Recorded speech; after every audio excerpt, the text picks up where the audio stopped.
বিভীষণের প্রতি মেঘনাদ এই কবিতা অংশটি নেওয়া হয়েছে মাইকেল মধুসূদন দত্তের মেঘনাদ বধ কাব্য থেকে।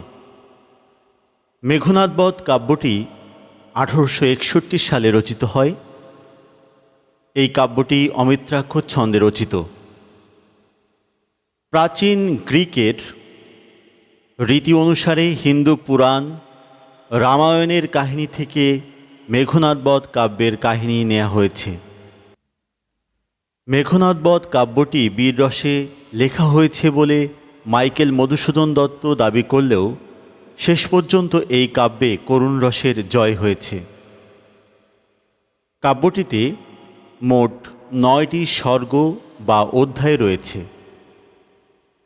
প্রথম অধ্যায় বা সর্গের নাম অভিষেক, দ্বিতীয়টির নাম অস্ত্রলাভ, তৃতীয়টির নাম সমাগম, চতুর্থ অধ্যায়ের নাম অশোকবন, পঞ্চম অধ্যায় উদ্যোগ, ষষ্ঠ অধ্যায় বধ, সপ্তম অধ্যায় শক্তি নির্ভেদ, অষ্টম অধ্যায় প্রেতপুরী, নবম অধ্যায় সংস্ক্রিয়া। মেঘনাদ বধ কাব্যের কাহিনীটি নেওয়া হয়েছে রামায়ণ থেকে। রামায়ণ রচনা করেছেন মহাকবি বাল্মীকি। এখানে একটি কথা বলে রাখা প্রয়োজন যে রামায়ণে রাম নায়ক এবং রাবণ রাক্ষসদের রাজা। যত প্রকার ভালো গুণ সব কিছু দেখানো হয়েছে রামের ক্ষেত্রে, বা রামের পক্ষে যারা তাদের ক্ষেত্রে যত প্রকার দোষ, যত প্রকার ত্রুটি সব কিছু দেখানো হয়েছে রাবণ এবং রাবণের গোষ্ঠীকে। রাম রাবণের যুদ্ধ নিয়ে রামায়ণ রচিত হলেও এখানে পক্ষপাত রয়েছে, অর্থাৎ রামকে বড় করে দেখা হয়েছে, রাবণকে নিকৃষ্ট হিসেবে এখানে উপস্থাপন করা হয়েছে। একটি খলনায়ক চরিত্রে বা ভিলেন চরিত্রে আমরা রাবণকে এখানে আবিষ্কার করব। মাইকেল মধুসূদন দত্ত রামায়ণের সেই কাহিনী গ্রহণ করলেও রামায়ণের রামকে তিনি এখানে বহিরাগত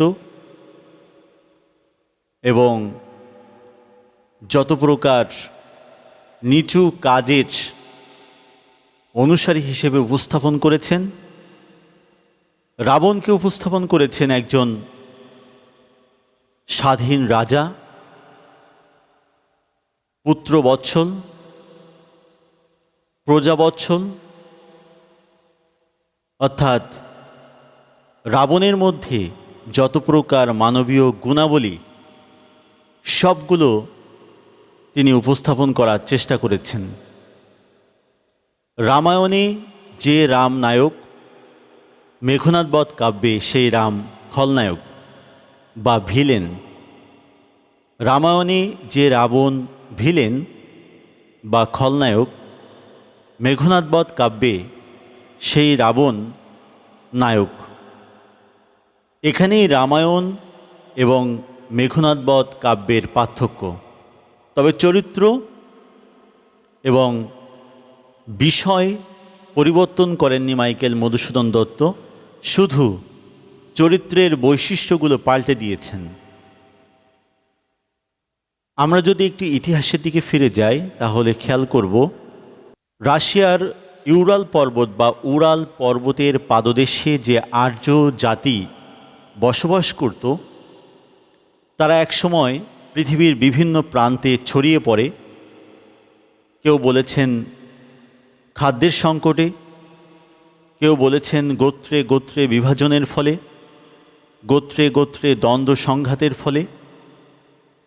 তারই অংশ হিসেবে তারা প্রায় 4000 বছর আগে, কেউ কেউ বলেছেন যে এখান থেকে আরও 5000 বছর আগে ভারতবর্ষে ঢুকে পড়ে। ভারতবর্ষে ঢুকে পড়ার পর তারা অতি সরল ভারতীয় অস্ট্রিক দ্রাবিড় জাতিগোষ্ঠীকে নিয়ন্ত্রণ করার জন্যে নানা প্রকার কৌশল অবলম্বন করেন। তারই অংশ হিসেবে তারা একের পর এক ভারতের বিভিন্ন জনপদ নিজেদের অধিকারে নিতে থাকে। সেই জনপদগুলোর মধ্যে আমরা 16টি জনপদকে মহাজনপদ বলছি, যে 16টি জনপদ একসময় এই আর্য জাতিগোষ্ঠীর শাসনের অন্তর্ভুক্ত হয়। তার মধ্যে রয়েছে অবন্তী, অসমক, অঙ্গ, কম্বোজ, কাশী, কুরু, কৌশল, গান্ধার, চেদি, বজ্জি, বৎস, পাঞ্চাল, মগধ, মৎস্য, মল্ল এবং সুরসেন। এই 16টি জনপদ একসময় আর্যাবর্ত হিসেবে পরিচিতি লাভ করে, আর্যদের শাসন ক্ষমতার অন্তর্ভুক্ত হয়। তবে আর্যরা যখন দ্বীপরাষ্ট্র স্বর্ণলঙ্কা, যেটাকে আমরা বর্তমানে শ্রীলঙ্কা বলছি, সেই দ্বীপরাষ্ট্র স্বর্ণলঙ্কা আক্রমণ করেন, তখন তাদের মধ্যে আর স্বর্ণলঙ্কার রাজা রাবণের মধ্যে যে যুদ্ধ হয়, সেই যুদ্ধ নিয়েই মূলত রামায়ণ রচিত। সেই রামায়ণের কাহিনী নিয়েই মেঘনাদ বধ কাব্য রচিত। রামায়ণে বাল্মীকি কেন রামকে নায়ক করলেন, মেঘনাদ বধ কাব্যে মাইকেল মধুসূদন দত্ত কেন রাবণকে নায়ক করলেন? রাম, রাজা দশরথ, ধারণা করা হয় তারা ছিলেন আর্য, অর্থাৎ বহিরাগত, ভারতের বাইরের লোক। তারা যখন ভারতবর্ষে এসেছেন, ভারতের মানুষকে শাসন করার জন্য, ডমিনেট করার জন্য নানা রকম কৌশল অবলম্বন করেছিলেন। বাল্মীকি সেই আর্যদেরই একজন, ফলে কবি বাল্মীকি এখানে পক্ষপাত করেছেন। তার মহাকাব্য রামায়ণে রামকে নায়ক হিসেবে উপস্থাপন করেছেন। ভারতীয় দ্বীপরাষ্ট্র স্বর্ণলঙ্কার রাজাকে একজন রাক্ষস প্রধান এবং যত প্রকার দোষ তার মধ্যে সংযুক্ত করেছেন।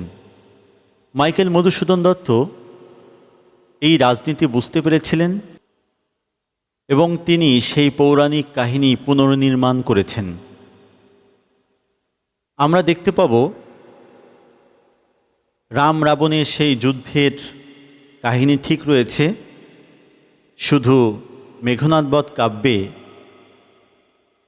রামকে, লক্ষ্মণকে অত্যন্ত নিচু জাতের হিসেবে উপস্থাপন করা হয়েছে। আমাদের বিভীষণের প্রতি মেঘনাদ, এই কবিতা অংশটি যেখান থেকে পাঠ্যসূচিতে অন্তর্ভুক্ত হয়েছে, তার আগে কিন্তু 5টি অধ্যায় বা স্বর্গ রয়েছে। সেই 5টি অধ্যায় বা স্বর্গের কাহিনী আমরা জানি না। হঠাৎ করে যখন 6ষ্ঠ স্বর্গ বধ বা হত্যা এই অধ্যায় থেকে, এই অধ্যায়ের মাঝখান থেকে শুরু হচ্ছে, তখন আমাদের জন্য একটু কঠিন হয়ে পড়ে। তবে আমরা একটুখানি সহজ করে নেওয়ার চেষ্টা করব। সেটি হচ্ছে রাম এবং রাবণের মধ্যে যে যুদ্ধ, অর্থাৎ রাবণ সীতাকে অপহরণ করলেন, রাম সীতাকে উদ্ধার করার জন্যে রাম রাবণের মধ্যে যে যুদ্ধ চলছে, সেই যুদ্ধের এক পর্যায়ে রাবণের ভাই কুম্ভকর্ণ নিহত হয়েছেন। রাবণের বড় পুত্র বীরবাহু নিহত হয়েছেন। এখন যে যুদ্ধটি হবে সেই যুদ্ধে রাবণের পক্ষে সেনাপতির দায়িত্ব পালন করবেন রাবণের ছোট ছেলে মেঘনাদ, এবং রামের পক্ষে সেনাপতির দায়িত্ব পালন করবেন বৈমাত্রীয় অন্য মায়ের ছেলে সুমিত্রার ছেলে লক্ষ্মণ। সেই যুদ্ধের ডামাডোল বাজছে। রাক্ষসপুরীতে বিরাট আয়োজন, রাক্ষস সেনারা প্রস্তুত। বীর মেঘনাদ রাক্ষসদের মন্দির উপাসনালয় নিকুম্ভিলা যজ্ঞাগারে প্রার্থনা করতে গিয়েছেন তার আরাধ্য দেবতা অগ্নিদেবতার কাছে তিনি প্রার্থনা করছেন রাক্ষসদের সম্মান মর্যাদা রক্ষার জন্য আজকের লড়াইয়ে যেন রাক্ষসরা বিজয়ী হতে পারে, বহিরাগত রাম এবং তার অনুসারীরা যেন পরাজিত হয়।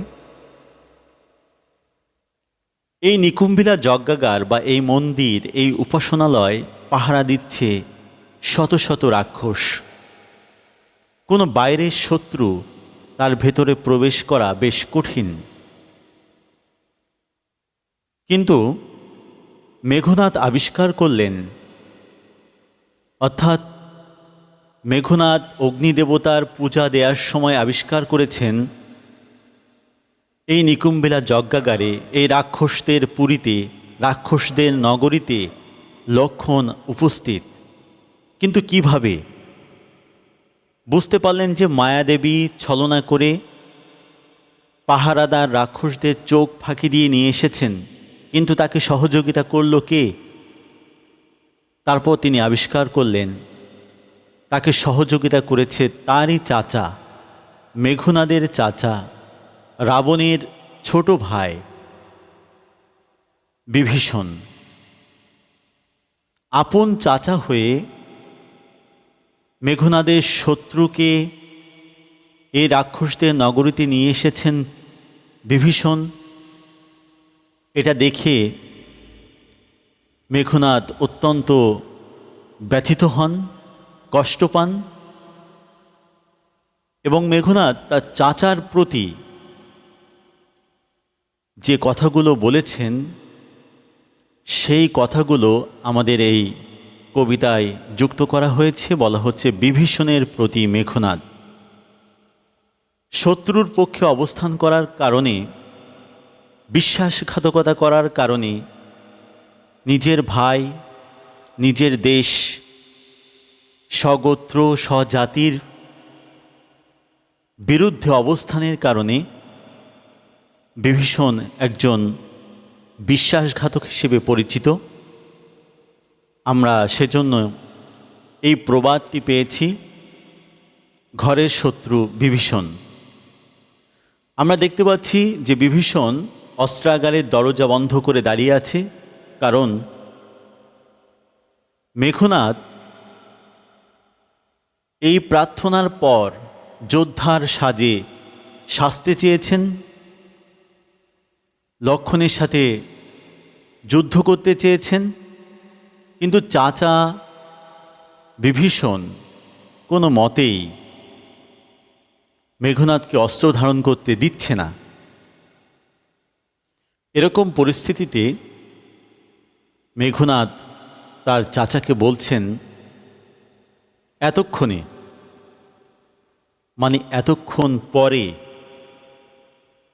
অরিন্দম মানে মেঘনাদ, অরিন্দম মানে অরিকে দমন করেছে যে, শত্রুকে দমন করেছে যে। কহিলা মানে বললেন, বিষাদে মানে ভীষণ দুঃখে। এতক্ষণ পরে মেঘনাদ ভীষণ দুঃখের সাথে বললেন, জানিনু, জানতে পারলাম, কেমন করে আসলো লক্ষ্মণ মানে লক্ষ্মণ, পশিল মানে প্রবেশ করল, রক্ষপুরে মানে রাক্ষসদের নগরীতে। আমি জানতে পারলাম, এতক্ষণ পরে বুঝতে পারলাম কেমন করে লক্ষ্মণ রাক্ষসদের এই নগরীতে প্রবেশ করল। অর্থাৎ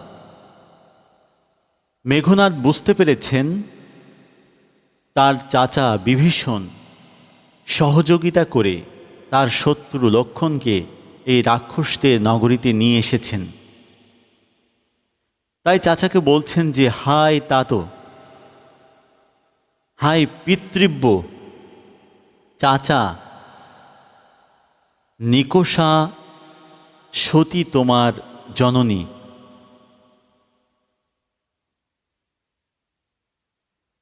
তোমার মা নিকষা তিনি একজন সতী মানুষ,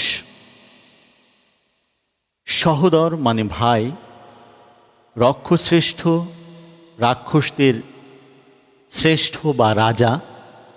অর্থাৎ তোমার ভাই রাবণ রাক্ষসদের রাজা, শূলী শম্ভুনিভ কুম্ভকর্ণ তোমার আরেক ভাই, তার শক্তি মহাদেবের মতো। ভ্রাতৃপুত্র ভাইয়ের ছেলে আমি মেঘনাদ, বাসব বিজয়ী, দেবতা ইন্দ্রকে আমি জয় করেছি। বাসব হচ্ছে ইন্দ্রের আরেক নাম। অর্থাৎ তুমি যে উঁচু বংশে জন্মগ্রহণ করেছ, তোমার মা সতী, তোমার বড় ভাই রাক্ষসদের রাজা, আরেক ভাই মহাদেব বা শিবের মতো শক্তিশালী, আমি মেঘনাদ তোমার ভাইয়ের পুত্র, ভাইয়ের ছেলে, আমি দেবতা ইন্দ্রকে জয় করেছি। আর তুমি এমন একটি কাজ করলে, নিচু কাজ করলে, এটি কি তোমার উচিত হলো? চাচাকে মেঘনাদ আরও বলছেন, নিজ গৃহপথ তা তো দেখাও তস্করে। নিজের ঘরের পথ চাচা তুমি চোরকে দেখাচ্ছ।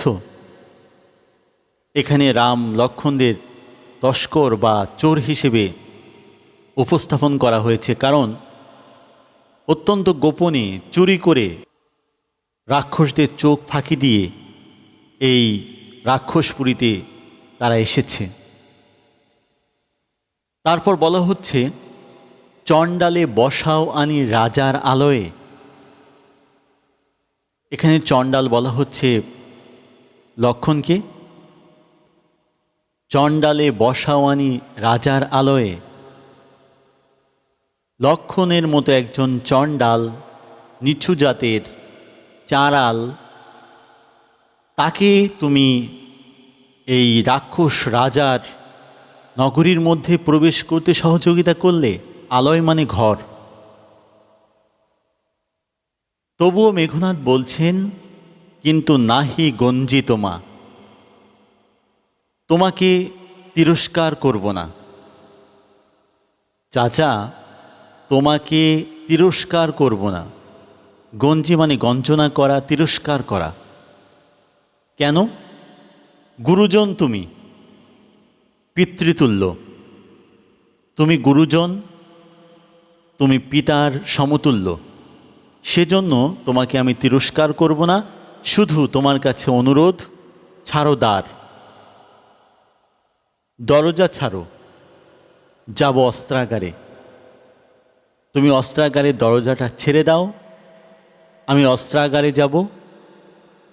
পাঠাইব রামানুজে, পাঠাবো রামের ছোট ভাইকে। রামানুজ মানে রামের ছোট, সমন মানে মৃত্যু, ভবন মানে বাড়ি। পাঠাইব রামানুজে সমন ভবনে, রামের ছোট ভাইকে মৃত্যুর বাড়িতে পাঠাবো। অর্থাৎ তাকে হত্যা করব। এবং লক্ষ্মণকে হত্যা করার মধ্য দিয়ে লঙ্কার কলঙ্ক আজি ভঞ্জিব আহবে। এই স্বর্ণলঙ্কার যে কলঙ্ক, যে অভিশাপ সেটি আজ ভঞ্জিব মানে ভাঙব, আহবে মানে যুদ্ধে। লঙ্কার কি কলঙ্ক? লঙ্কার কলঙ্ক হচ্ছে বিনা বাধায় রাক্ষসদের চোখ ফাঁকি দিয়ে একজন বহির্শত্রু, বাইরের শত্রু লঙ্কাপুরীতে ঢুকেছে। এটা লঙ্কার জন্য একটা বিরাট কলঙ্ক।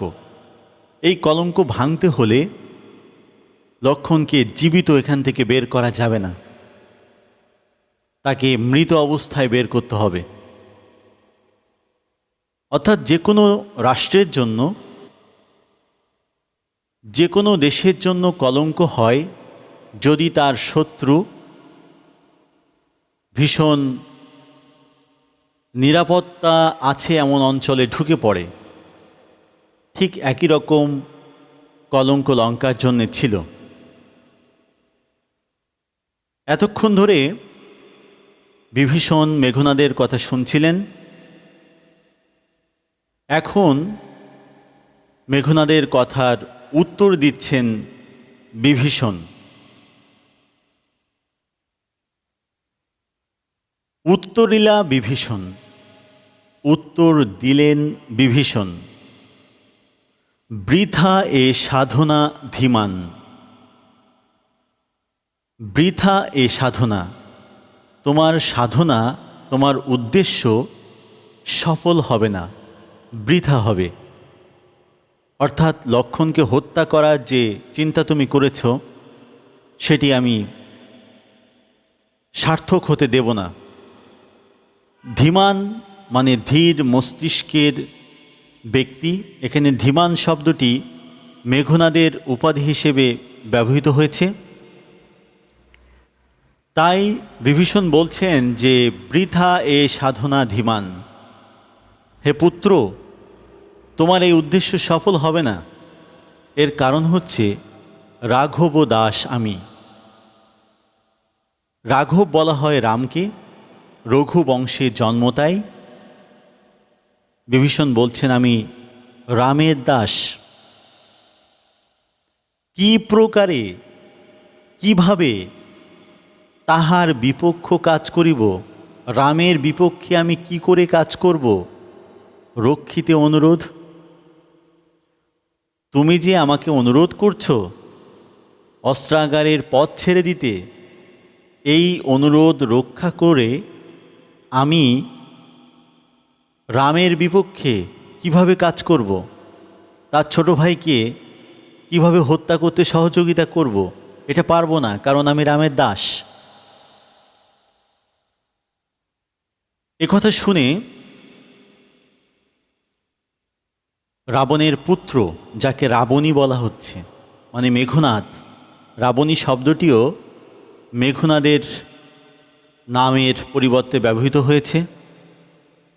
এই কথা শুনে রাবণের পুত্র ভীষণ কষ্ট পেলেন। নিজের চাচা, নিজের গোত্রের লোক, নিজের রক্তের সম্পর্কের ব্যক্তি, স্বজাতি, সে কিভাবে তার স্বজাতির বিরোধিতা করছে, বিশ্বাসঘাতকতা করছে, এটা দেখে শুনে মেঘনাদ অত্যন্ত ব্যথিত হলেন। তারপর মেঘনাদ বললেন, উত্তরিলা কাতরে রাবণী। অত্যন্ত কষ্টে কাতর হয়ে কান্না কান্না স্বরে রাবণের পুত্র মেঘনাদ উত্তর দিচ্ছেন, হে পিতৃব্য, হে চাচা, তব বাক্যে ইচ্ছে মরিবারে। তোমার বাক্য শুনে, তোমার কথা শুনে মনে হচ্ছে আমি মরে যাই। রাঘবের দাস তুমি, তুমি রামের দাস? কেমনে ও মুখে আনিলে এ কথা? তোমার মুখে এ কথা কি করে আনলে যে তুমি রামের দাস? কহ, তা তো কহ তা দাসেরে। চাচা, তুমি তোমার এই পুত্রকে, এই দাসকে আমাকে একটু বলো, কি করে ওই মুখে এই কথা আনলে? তারপর মেঘনাদ তার চাচাকে তিনটি উদাহরণ দিয়ে বোঝানোর চেষ্টা করছেন যে চাচা তুমি উচ্চ বংশীয়, তোমার সম্মান এবং মর্যাদা অনেক উপরে, রাম লক্ষ্মণের মতো চণ্ডাল নিচু জাতের মানুষের সাথে তুমি মিশো না, তাদের সঙ্গ ছেড়ে দাও। এটি বোঝানোর জন্য তিনটি উদাহরণ দিচ্ছেন। প্রথম উদাহরণ হচ্ছে স্থাপিলা বিধুরে বিধি স্থানুর ললাটে। স্থাপিলা মানে স্থাপন করল, বিধুরে মানে চাঁদকে, বিধি মানে সৃষ্টিকর্তা, স্থানুর মানে আকাশের, ললাটে মানে কপালে। সৃষ্টিকর্তা চাঁদকে আকাশের কপালে স্থাপন করেছে। চাঁদ কখনো মাটিতে গড়াগড়ি খেতে চায় না। বলছেন পড়ি কি ভূতলে, মাটিতে পড়ে কি শশী যান, চাঁদ যায় গড়াগড়ি ধুলায়। মাটিতে চাঁদ কি গড়াগড়ি খেতে চায়? সৃষ্টিকর্তা তো তাকে বেশি মর্যাদা দিয়ে আকাশের কপালে স্থাপন করেছেন। এবং এটার মাধ্যমে মেঘনাদ বোঝাচ্ছেন সৃষ্টিকর্তা তোমাকে রাক্ষস বংশের একজন বীর হিসেবে সৃষ্টি করেছেন, কিন্তু তুমি মাটিতে গড়াগড়ি খাওয়ার মতো নিচু হীন মানসিকতার এই রাম লক্ষ্মণদের সাথে তুমি সম্পর্ক স্থাপন করেছ। বলা হচ্ছে হে রক্ষরথী, হে রাক্ষসদের একজন বীর, ভুলিলে কে তুমি? তুমি কি ভুলে গেছো তুমি কে? তুমি কেন রাম লক্ষ্মণদের সাথে মিশতে যাবে? কে বা সে অধম রাম? আর সেই অধম অযোগ্য আমাদের শত্রু রাম কে? তার পক্ষ তুমি নিচ্ছ? নিজের জাতিকে ভুলে, নিজের ভাইদের সাথে বিশ্বাসঘাতকতা করে, রক্তের সাথে বিশ্বাসঘাতকতা করে। তারপর আবার 2 নাম্বার উদাহরণ দিয়ে বোঝাচ্ছেন স্বচ্ছ সরোবরে করে কেলি রাজহংস পঙ্কজ কাননে। স্বচ্ছ মানে পরিষ্কার, সরোবর মানে দিঘি বা ছোট নদী। স্বচ্ছ সরোবরে পরিষ্কার দিঘিতে করে কেলি খেলা করে রাজহংস রাজহাঁস পঙ্কজ কাননে পদ্মফুলের বাগানে। রাজহাঁস সবসময় পরিষ্কার দিঘিতে, যেখানে পদ্মফুল ফুটে আছে এরকম সুন্দর জায়গায় সে খেলা করে। যায় কি সে কভু প্রভু? সে কি কখনো যায়? চাচা, এখানে প্রভু শব্দটি চাচাকে বোঝানো হচ্ছে, সম্মানসূচক। চাচা সে কি কখনো যায় পঙ্কিল সলিলে? পঙ্কিল মানে কাদা মাটিতে, সলিল মানে পানিতে। রাজহাঁস কি কখনো কাদামাটি মাখা পানিতে যায়? শৈবাল দলের ধাম, শ্যাওলা যেমন জলাবদ্ধ পুকুরে থাকে ঠিক তেমন রাজহাঁস কি কখনো এরকম নোংরা কাদামাটি মাখা পানিতে যায়? রাজহাঁস সবসময় থাকে স্বচ্ছ সরোবরে, পরিষ্কার দিঘিতে, যেখানে পদ্মফুল ফুটে আছে সেখানে। তুমি হলে সে রাজহংসের মতো, রাজহাঁসের মতো। তুমি কেন রাম লক্ষ্মণের মতো এই পঙ্কিল সলিল কাদামাটিতে কেন নিজেকে কলঙ্কিত করছো? এটি ছিল দ্বিতীয় উদাহরণ। তৃতীয় উদাহরণ দিয়ে চাচাকে আরও বোঝানোর চেষ্টা করছেন মেঘনাদ। মেঘনাদ বলছেন মৃগেন্দ্র কেশরী। মৃগেন্দ্র মানে সিংহ, কেশরী মানেও সিংহ। এখানে একসাথে ব্যবহার করা হয়েছে খুব গুরুত্ব দেওয়ার জন্য। মৃগেন্দ্র কেশরী কবে, হে বীর কেশরী। বীরকেশরী বলা হচ্ছে বিভীষণকে, চাচাকে। বলছেন যে হে চাচা, তুমি তো একজন বীর সিংহ। কবে সিংহ শৃগালকে মানে শেয়ালকে বন্ধু ভাবে? তাই বলা হচ্ছে মৃগেন্দ্র কেশরী কবে, হে বীর কেশরী, সম্ভাসে শৃগালে মিত্র ভাবে। সম্ভাসে মানে সম্বোধন করে, ডাকে। শৃগালে মানে শেয়ালকে মিত্র ভাবে, বন্ধু ভেবে কবে শেয়ালকে সিংহ ডাকে। একজন সিংহের সাথে বন্ধুত্ব হয় আরেকটি সিংহের, শেয়ালের সাথে বন্ধুত্ব হয় আরেকটি শেয়ালের।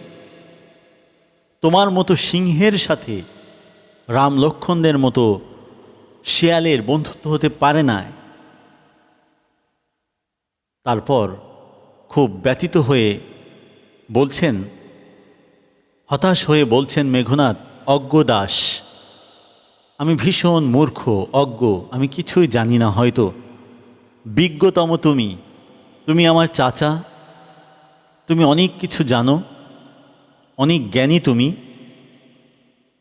অবিদিত নহে কিছু তোমার চরণে, এবং তোমার এমন শক্তিমত্তা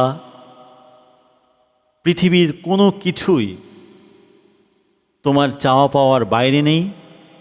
তুমি যা চাও তাই তোমার পায়ে এসে উপস্থিত হয়, এমনই ক্ষমতাবান তুমি। কিন্তু চাচা ক্ষুদ্রমতি নর, ছোট মনের মানুষ, সুর, লক্ষণ অত্যন্ত নিচু জাতের, ছোট মনের নিচু জাতের লক্ষণ। কেন? নহিলে অস্ত্রহীন যোধে কি সম্বোধে সংগ্রামে। যদি লক্ষণ ছোট মনের মানুষ না হবে, নিচু জাতের না হবে, তাহলে আমি মেঘনাদ, আমার কাছে অস্ত্র নেই, সে আমাকে কিভাবে যুদ্ধে আহ্বান করে?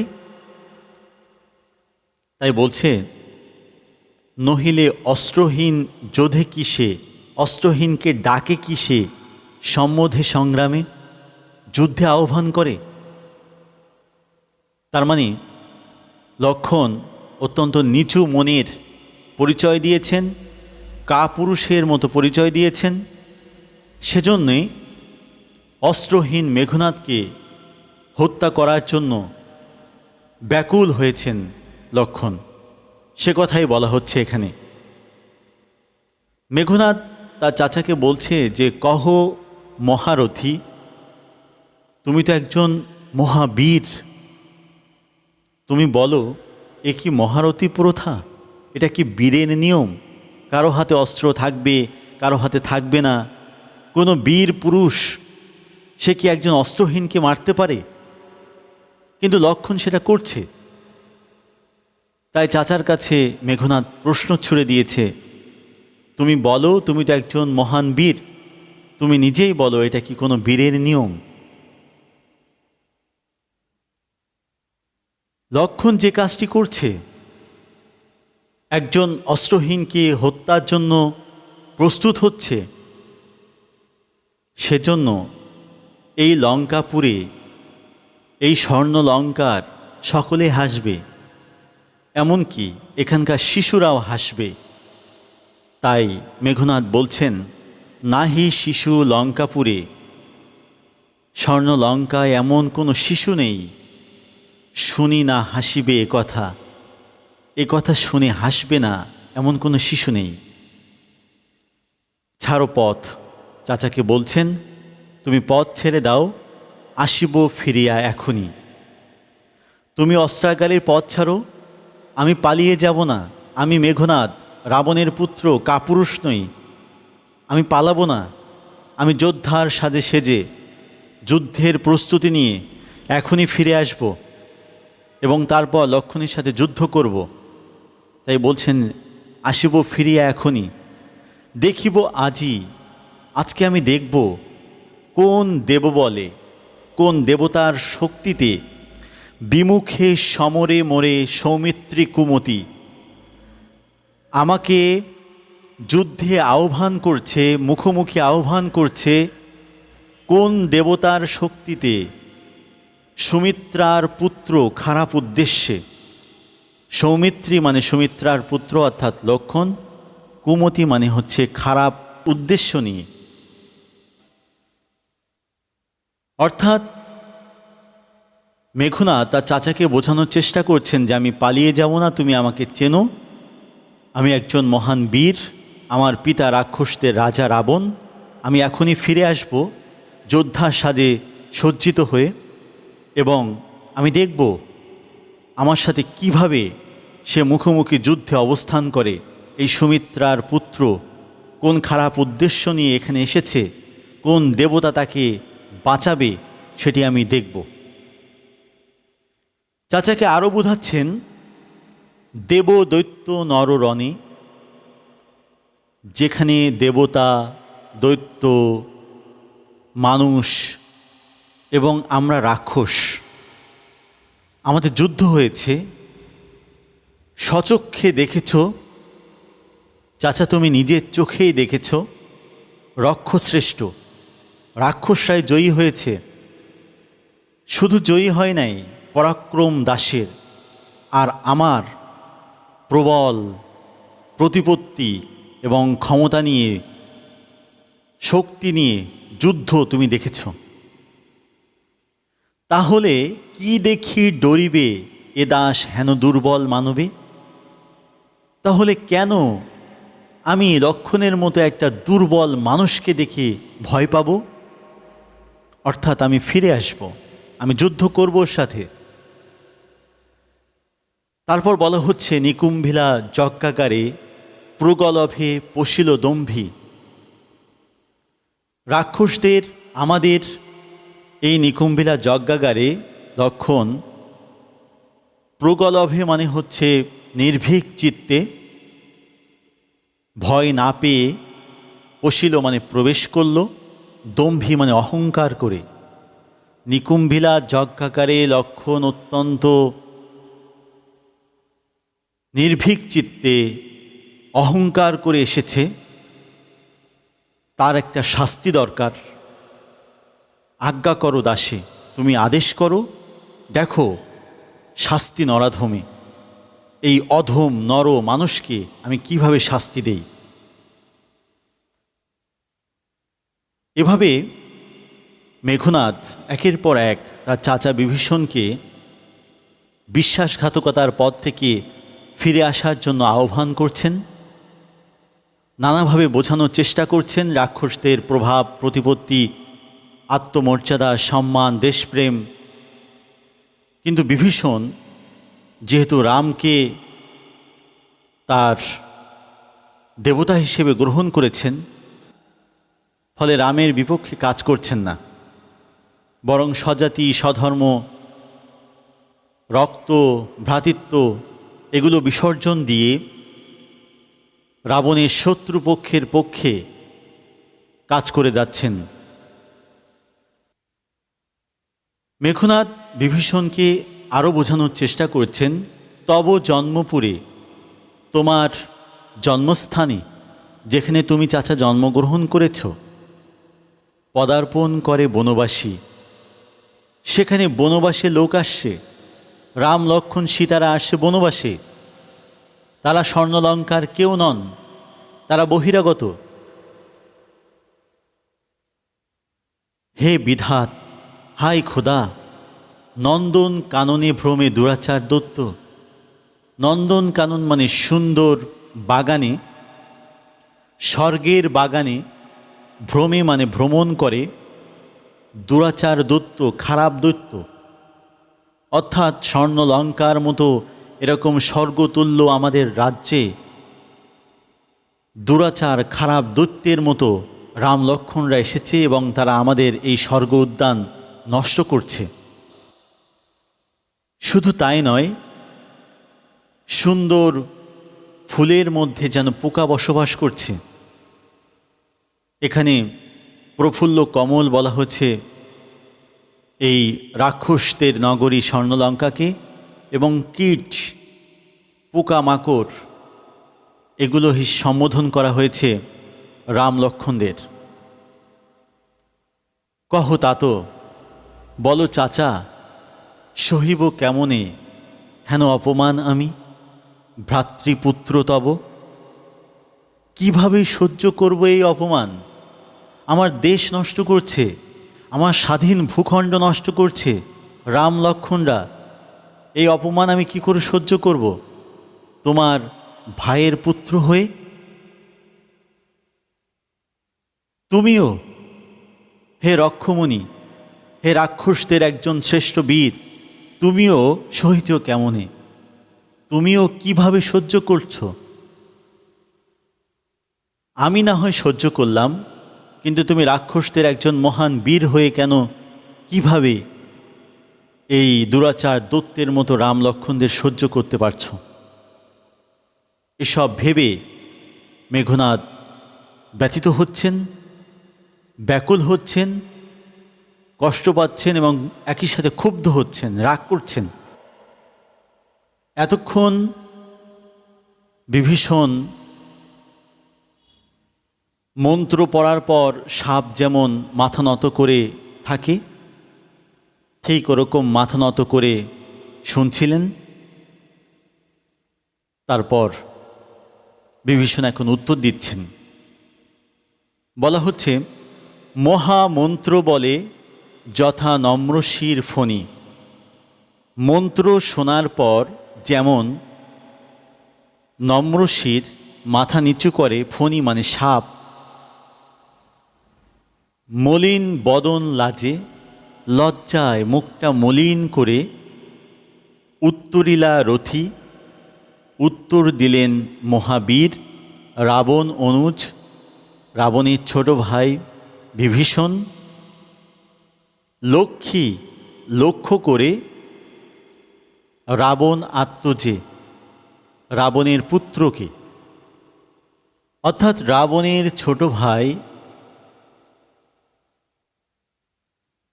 মুখটা মলিন করে মাথা নিচু করে থাকা মন্ত্র শোনা সাপের মতো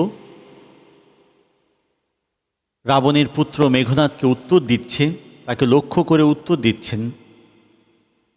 বলছেন, নহি দোষী আমি বৎস, আমার কোনো দোষ নেই পুত্র, বৃথা ভৎস মরে তুমি, শুধু শুধু তুমি আমাকে ভৎসনা করছো, তিরস্কার করছো। নিজ কর্ম দোষে হায়, নিজের কাজের দোষে হায়, মজাইলা এ কনক লঙ্কা রাজা। কনক লঙ্কা মানে স্বর্ণলঙ্কা, কনক মানেও স্বর্ণ। নিজের কাজের দোষে স্বর্ণলঙ্কার রাজা রাবণ মানে তোমার বাবা এই সংকট তৈরি করেছেন। মজিলা আপনি, আর তার মধ্যে আমি বিপদে পড়ে গেছি। অর্থাৎ আমার কোনো দোষ নেই, তোমার বাবার দোষে, সীতাকে অপহরণ করার দোষে আজ স্বর্ণলঙ্কা আক্রমণ করা হচ্ছে। স্বর্ণলঙ্কায় রাক্ষসদের হাহাকার, রাক্ষসরা মরছে, চারিদিকে যুদ্ধের ডামাডোল, শঙ্খ বাজছে, অস্ত্রের ঝনঝনানি, পুত্রহারা মায়ের শোক, পিতাহারা সন্তানের কান্না, তাদের আহাজারি রোনাজারি, গগন বিদারী চিৎকার, সব কিছুই তোমার বাবা রাবণের জন্য হয়েছে। এভাবে বিভীষণ নিজে দোষ না নিয়ে মেঘনাদের বাবা স্বর্ণলঙ্কার শ্রেষ্ঠ রাজা রাবণের উপরে দোষটি চাপিয়ে দেওয়ার চেষ্টা করছেন। আর ব্যাখ্যা করছেন কেন তিনি রাঘব বা রামের পক্ষ অবলম্বন করছেন। তার দৃষ্টিতে রাম দেবতা, আর দেবতাদের কোনো পাপ হয় না। তাই বিভীষণ বলছেন, বিরত সতত পাপে দেবকুল। বিরত সতত মানে সবসময়, পাপে পাপ হতে দেবকুল, দেবতারা সবসময় পাপ থেকে মুক্ত। অ্যাবে মানে এবং, পাপপূর্ণ লঙ্কাপুরী। আর এই আমার জন্মভূমি লঙ্কা, স্বর্ণলঙ্কা, সেটি পাপে পরিপূর্ণ। কেমন পাপ? প্রলয়ে যেমতি, বন্যায় যেমন বসুধা। বন্যায় যেমন পৃথিবী ডুবে যায়, ডুবিছে লঙ্কা এ কাল সলিলে, ঠিক তেমন এই লঙ্কা ডুবে যাচ্ছে কষ্টের পানিতে, হাহাকারের জলে, রাক্ষসের কান্নায়। আর সেজন্য রাঘবের পদশ্রয়ে রক্ষার্থে আশ্রয়ী তেই আমি। রাঘবের মানে রামের, পদাশ্রয়ে মানে পায়ে আশ্রয় গ্রহণ করেছি নিজেকে রক্ষা করার জন্য। সেই জন্য আমি নিজেকে রক্ষা করতে রাঘব বা রামের পায়ে আশ্রয় গ্রহণ করেছি। পরদোষে কে চাহে মজিতে? পরের দোষে নিজে দোষ নিতে চাই কে? দোষ করেছে তোমার বাবা, স্বর্ণলঙ্কার রাজা, সীতাকে অপহরণ করে। সেই দোষে কেন আমি দোষী হতে যাব? এতক্ষণ ক্ষুব্ধ ভেতরে ভেতরে মেঘনাদ থাকলেও সেটি প্রকাশ করেননি। চাচার প্রতি অত্যন্ত সম্মান রেখে কথা বলছিলেন, কিন্তু এখন পিতার উপরে অভিযোগ দেওয়ার কারণে মেঘনাদ ক্ষিপ্ত হলেন। বলা হচ্ছে রুশিলা বাসবত রাস।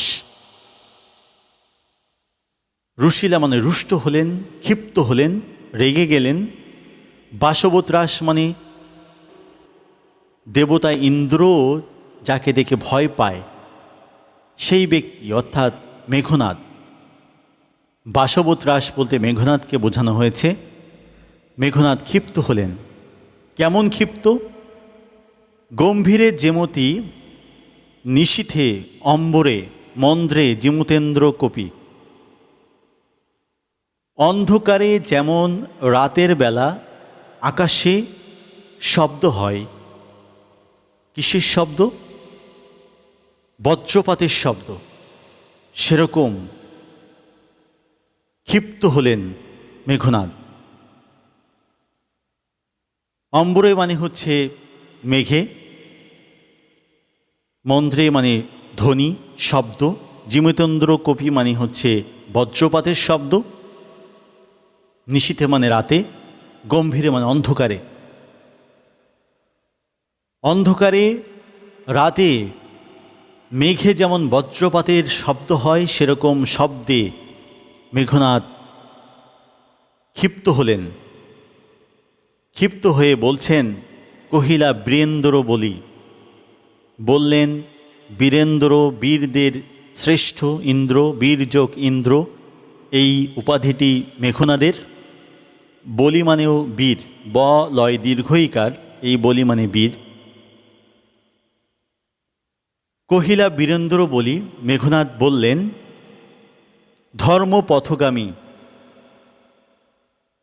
ধর্মের পথে চলা হে রাক্ষস রাজনুজ, হে রাক্ষস রাজার ভাই। বিখ্যাত জগতে তুমি, তুমি জগতে ভীষণ বিখ্যাত। চাচাকে বলছেন যে তুমি তো ধর্মের পথে চলো, সে কথাই বলছো। তুমি তো রাক্ষস রাজার ছোট ভাই, তুমি জগতে ভীষণ বিখ্যাত। কিন্তু এ কথাটা আমাকে বোঝাও দেখি, কোন ধর্ম মতে কহ দাসে শুনি। আমাকে তুমি একটু শোনাও, কোন ধর্ম মতে জ্ঞাতিত্ব,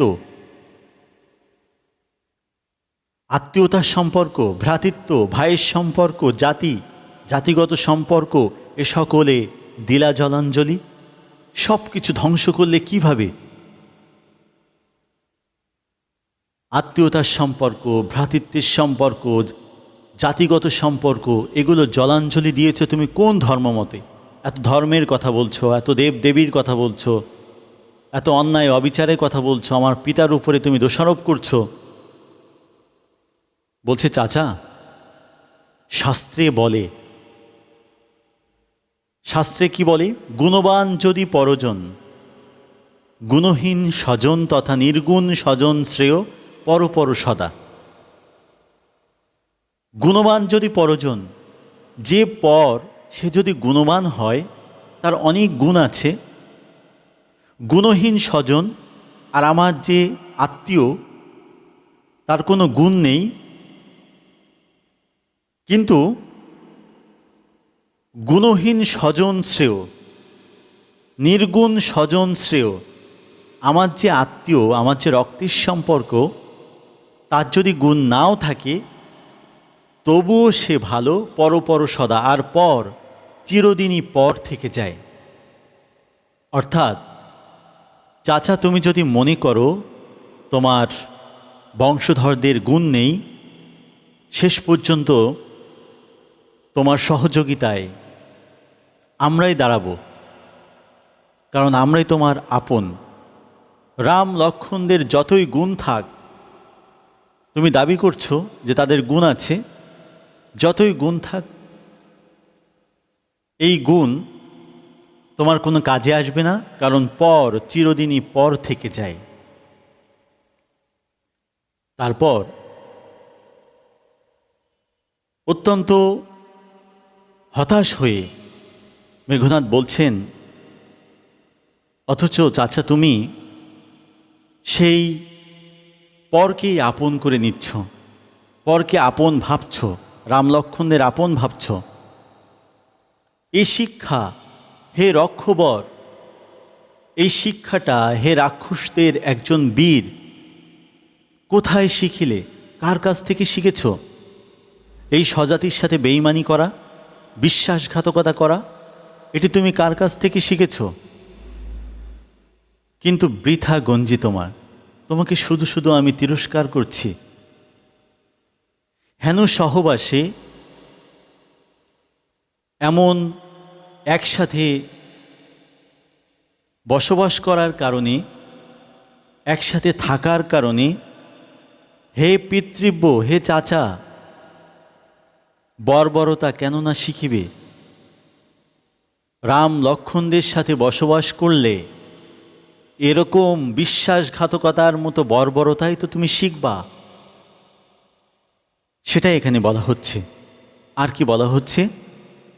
গতি যার নীচ সহ, যার